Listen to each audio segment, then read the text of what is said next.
Hello, my name is Evan Heeb, and this presentation will be going over the ins and outs of producing this sporting event, which is a club softball tournament called the Bring the Noise Winter Bash. This will be going over what goes into making a softball tournament possible, what our tasks and jobs are during the tournament, and the best things to do after the event to get ready for the next one. Some general info of the tournament that we've created is, as I mentioned before, called the Bring the Noise Winter Bash. It has a $1,000 registration fee. It has a 4-game guarantee with 3 pool play games on Saturday, followed by a single elimination bracket on Sunday. It has 2 divisions, a 16 and under and an 18 and under division, with a 24 team limit in each age group. It's a $60 pay at the plate for umpires for the first 5 games, so coaches will need to each bring $60 to the plate for their first 5 games of the tournament. And winners and runners-up for each A division will receive rings and a plaque commemorating their success in this tournament. One of the first things that we have to do if we want to create a successful tournament is having the adequate staff on hand and making sure that we have both maintenance staff and tournament staff. So maintenance staff will most likely be provided by the Parks Department of the complex that you're hosting at. And some of the things that they'll be in charge of is field upkeep, making sure that fields are taken care of in between games and that there's no problems on the field. Park cleanliness, that includes cleaning the bathrooms throughout the day, making sure garbages are cleared and not full, as well as opening the park an hour and a half before the first game of the day to make sure that teams who have the early window have optimal time to warm up for the game, as well as closing down the park 30 minutes after the conclusion of the last game, giving those teams opportunity to talk about their performance and get out of the park. Tournament staff. These will be hired directly by the tournament director as well as myself. They'll be in charge of game day operations, posting the results of the games, handling any last minute issues such as teams dropping out or withdrawing. Tournament staff and the tournament director specifically will be the first on site to the fields if there are any medical or harassment or abuse issues. They'll also be in charge of coordinating with the park staff to have a shuttle that takes parents and fans from the parking lot of the complex to the inside by the fields. Umpires, the officials. Quite literally, this tournament cannot happen without having the adequate umpires to work the games. So, months in advance, we will be reaching out to umpire assignments across the state of Arizona to coordinate and get a crew of umpires to work the tournament. The tournament schedule cannot be created until we understand the availability of the umpiring crew. We have to make sure that we have enough umpires to support the amount of games that we want to have, and we will adjust the schedule accordingly to the umpires. Some examples of assigners in the state of Arizona that we will contact are USA Softball and PGF, which is Premier Girls Fast Pitch. They have great umpire associations that we can pull from. Field acquisition. This is another one of those big things. Along with the park staff, we need to have a complex for the tournament, and we have to be able to market and advertise the field on our website and our flyers. For this tournament in particular, I believe that Bell Bank Park is the ideal location for this tournament.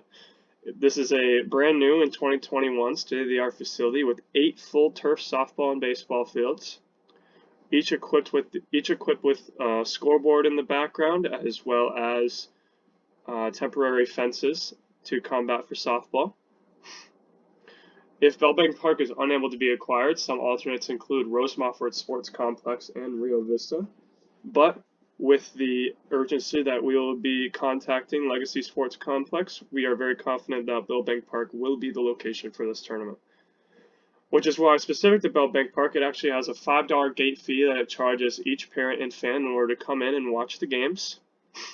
And so this is a great opportunity for another revenue stream for us to, while discussing field reservation, we can also discuss a percentage of gate fee profits that the tournament can have to, provide another source of profit outside of the registration fees. Food trucks. Food in the facility and concessions is a vital part to the tournament's success. We would like to have at least 2 to 3 food trucks on the premises for both Saturday and Sunday, and we will require food trucks to pay a flat weekend fee of about $150 to $200 to be at the park for the full weekend. And these trucks will need to have their spots reserved and paid for a month in advance so that we can advertise and make sure that we have everything taken care of before we announce it to the public. That brings me to advertising. Once we have a field, once we have the adequate umpires for the field, and once we have concessions and food trucks that are willing to be at the field, we can start our advertising. One great way to advertise is to create a website, which I'll talk about a little bit later. Another is posting on forums. There's a great forum in the state of Arizona for softball called 43feet.com. It's a site for coaches to post for player tryouts as well as tournaments to post, and it's seen a lot of success over the years. So when we advertise, it's very important to advertise the registration price for the tournament, the game guarantee, and the winner's prize. Those are the 3 main things that coaches and organizations look for when making their schedules for the upcoming season. They want to know how much it costs. They want to know how many games their kids are going to be able to play. And they also want to know what they're going to win. Sometimes it's money, sometimes it's plaques and rings. In this instance, we will be because we're a new tournament, we don't have a steady stream of teams yet. So we can't guarantee a money prize until we know exactly how many teams we're going to be getting on average. And so for that reason, we will be handing out plaques and rings to the winners and runners-ups in each age division. As on the advertising side, we're also going to be setting a registration deadline so that teams know exactly when they have to register by so that they can plan out their schedules. As well as we want to be texting coaches and organizations. Some huge softball organizations in the state of Arizona include the Storm, the Arizona Hotshots, the Arizona Bat Busters, as well as the Athletics, just to name a few. There are hundreds and hundreds of softball teams in the state of Arizona. So we're confident that with the right advertising, we can have a pretty successful tournament. Along with posting on forums, we're also going to be posting on social media, on Facebook, Twitter, Instagram. This is just another way that we can get our tournament and ourselves out there, not just for this year, but for future years as well. As I talked about a little bit on the last slide, we will need to be setting up a tournament website. Some of the main things that this website will do is that it will allow teams to register online for our tournament. On our flyers, we will have a link taking them to this website, and we will have a link for where they can register, so that it's an easy, pain-free process. This will also be the spot where we will release the schedule when it comes out, as well as where we will post the results. So this will be a great place for teams to look at during the day if they're wondering where they're going to be for the single elimination bracket, or just in general for when the schedule comes out. And so when we have so this is the final step of the pre-event process, is making the schedule. So once we have everything in place and once we know exactly how many teams we have registered, we can start making the schedule. Our registration deadline will typically be about 1 to 2 weeks before the start of the tournament, so that we have adequate time to know exactly how many teams we have and to be able to make a good schedule that works for everybody.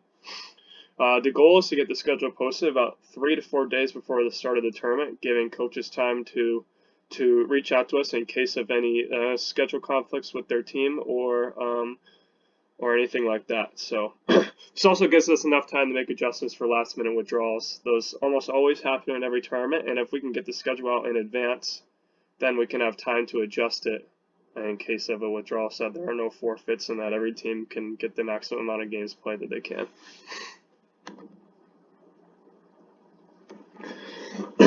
So once we have the schedule made, we will concoct an email to all the coaches in the tournament outlining the tournament schedule as well as the Bell Bank Park rules and regulations. That's very important.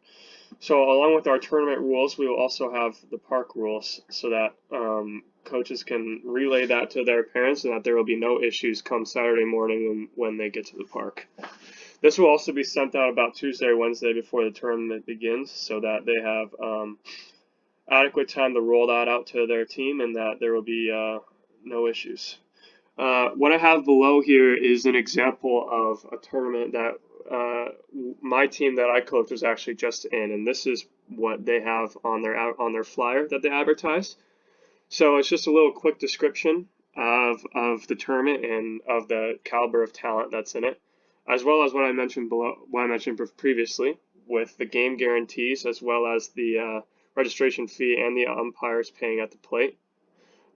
And it also has the maximum amount of teams at each age. So this is very typical for a softball tournament, and this is definitely the model that we want to outline for our tournament. So once game day arrives, once Saturday morning arrives, there are lots of things that our staff's going to have to do to make sure that the fields are ready and prepared for action. So when the event staff gets there in the morning, they're going to set up the tent where they'll have access to game balls as well as a schedule printed out so that when teams come in, they can come over to the tent and look at its schedule and know exactly what's going on. In the morning before every team's first game, they'll have to come over to the tent and submit their roster. And it'll be our staff's job to check the rosters and make sure that the age compliance and liability forms are all filled out so that they're ready to play. As well as the tournament director will go over with the staff the safety procedures of the day, which is, in case of medical emergency or in case of the police needing to be called, or the staff will know exactly what to do and be prepared. Park maintenance staff, like I said before, they'll be charged with opening the park as well as closing it. They'll also be in charge of the morning of getting the field ready in case of any, water the day before or dew. They'll have time to adequately prepare the fields for a successful day. They'll also be, along with event staff, they'll be charged with manning the gates for gate fees. Because as soon as the gates open, people are going to be lining up to get their wristbands for the day. So we got to make sure we have staff on hand there, as well as helping providing shuttles for the fans and parents into the park. Some of the equipment that's going to be needed for a successful tournament day: game balls for each field. Game balls are really, really important. We'll have to make sure we have those in advance. We're going to give each umpire 2 to 3 balls per field. And we're just going to ask that all foul balls be returned and all home run balls be returned. We're also going to have a supply of game balls at the tournament tent so that if fields run out of balls, someone can quickly run over and grab a couple of new ones so that the gameplay can continue. Plaques and rings for first and second place teams in each division are also going to need to be on hand. Just something that the teams can look at as they walk by and know that that's what they're playing for, as well as what I said before, a paper schedule on the table so that teams can come and look at it. And because of the Bell Bank Park being all 100% turf, it takes actually a lot of pressure off of the maintenance staff when it comes to field upkeep. There won't be any need for any rakes or drags or water. All we'll really need is brooms so that they can go over, so that after each game they can go over the field brushing away the pellets so that there's no pileups to make sure the field is safe for play. Umpires and UICs, when they arrive on tournament day, there will be a 2-umpire crew for each game all throughout the day, and we will know this because of previously negotiations with the assigners and knowing exactly how many umpires we're going to have and how many games that they're working.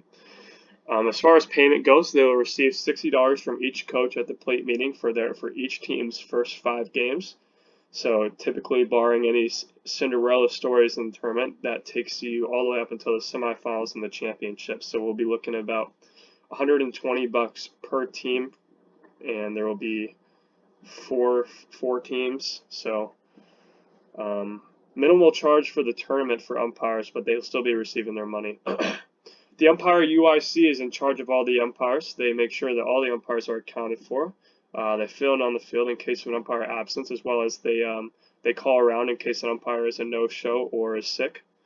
They also handle any altercations between umpire and coach parent, along with the tournament director. So the UIC and the tournament director will pair up, and they will handle any ejections or conflicts between the umpire and the fans. Schedule and score updates. As a coach, this is one of my biggest gripes in tournaments when tournament directors are very, very bad at entering scores in a timely manner. So in my tournament, I'm going to make sure that it is a top priority that results are entered in immediately after receiving the official scorecards from the umpires. The tournament director is responsible for entering the scores, and at the end of the day, if there is any ties in the standings, they're responsible for breaking ties if necessary. In the event of a tiebreaker, the tournament director will email the teams involved and explain exactly what the tiebreaker was, so that there's no confusion and animosity the next day when the bracket's sent out. An email will be sent out Saturday night to every coach once Sunday's elimination bracket is finalized. So the bracket will be finalized after the final games of the day on Saturday, and then once that's all taken care of, there will be a mass email sent out so that everyone understands the bracket and when their team needs to be there. We're also going to be partnering with an app called Tourney Machine, and this is so you can enter your tiebreakers and you can enter your scores online for each game, and the app automatically filters through the tiebreakers and makes the brackets so that there's no room for human error with this app. Championship games. Championship Sunday is the biggest part of every tournament. It's when it's the most fun. It's when teams are made. In both age groups, teams that make the championship will be honored with rings and a plaque. It's a great way to showcase, to make sure that the teams are proud of what they've accomplished and that there's something to play for. That's the big thing. Outside of personal success, we really want to make sure that every team has something to play for. Along with the rings and the plaques, pictures will be taken of both champions from both divisions and posted on our tournament website as kind of a look what happened in our last tournament, and it'll be used for future use to come on our website. So once the Saturday Sunday is over, once that last game on Sunday is over, maintenance staff will be in charge of making sure the park is clean. So that is doing one final check of the bathrooms as well as the garbage cans throughout the facility. If there's any fields that got roughed up throughout the tournament, we'll make sure that those are touched up and are ready to go for the next events on that complex. We'll make sure the food trucks are cleared out following the games on Sunday, and if there's any mess from there, we'll make sure we clean that up, as well as closing down the park. The park will be closed down pretty much immediately following the final game of the day, and so that nobody else will be in messing with the area or making any unnecessary tasks for the staff to do. Tournament staff, they'll be finalizing the bracket results once that championship game is over and posting it on the website and on Tourney Time. They'll be tearing down the tournament tents and areas that we accompanied, as well as checking each field for forgotten equipment and things like that. Staff meeting. This is a vital part to the success of tournaments in the future. The tournament director will have a meeting with tournament staff to go over what went well and what didn't throughout the weekend. They will also give appreciation for everything that was done over the weekend, as well as thanking the facility for hosting the tournament and getting feedback from staff on how to improve it. I think that every tournament has good things and bad things about it, and that it's really important as the leader of the tournament to get that feedback and truly understand how I can improve going forward. Along with talking to the staff, I'll also be sending out a follow-up email to the coaches. I'll be sending an email after the conclusion of the tournament, thanking them for a successful tournament, because we wouldn't be able to be successful without the players and the coaches in the tournament. So We'll also be providing info for and inviting teams back for our next tournament. It's never too early to start the advertising process for future tournaments, and this email to the coaches is a great opportunity to do that. We'll also be linking a survey into the email to obtain feedback from teams on how to improve the tournament. We want to get feedback from all aspects, and hearing what coaches and parents have to say is really important to our future tournaments and improving. That's not all. We'll also be sending out an appreciation email to the umpires, sending an email out to the signer, thanking them for the weekend and thanking the umpires for all that they did, as well as inviting them back for the next event. Similar to coaches, we need umpires, so making sure that they know that they are appreciated and loved, and that we would love to have them back for the next event is vital for the tournament director to do following the event. So we've covered we've covered the meeting with the tournament staff. We also be having a meeting with the parks department or Legacy Sports Complex, and that'll happen after the coaches have filled out the survey, and that is because we will be able to have all this information on both the positives and the negatives on what happened, and we'll be able to take this to the sports complex and specifically around the facility positives and negatives. Not so much about the tournament, but the facility. We will also be asking questions to the coaches about what they liked or didn't like about the Bell Bank Park and if they would want to come back there again. And so we'll be able to take this feedback and go to them and say, hey, this is what people liked, this is what they didn't. Like, we're willing to do this for every tournament, and we want to be back. And so this is an opportunity for them to improve just as much as we can as a tournament. We would also obviously thank them again for helping make the tournament a success. We wouldn't be able to have the tournament that we have without being able to rent the fields and without being able to have the staff on hand to make sure that the fields are in good shape throughout the weekend. And again, it's never too early to start that process for the next tournament. So we'd also probably plant the seed for a potential reservation of the complex for our next tournament. That's basically kind of what I just said before. If the tournament is a success, we'll put feelers out and begin work on the next event. We'll be looking into dates without major tournaments. And so that we know that we can obtain the best quality of teams possible. As well as, again, restarting the pre-event steps that were detailed above, hiring staff, hiring umpires, getting fields, and starting that advertising process for the next tournament.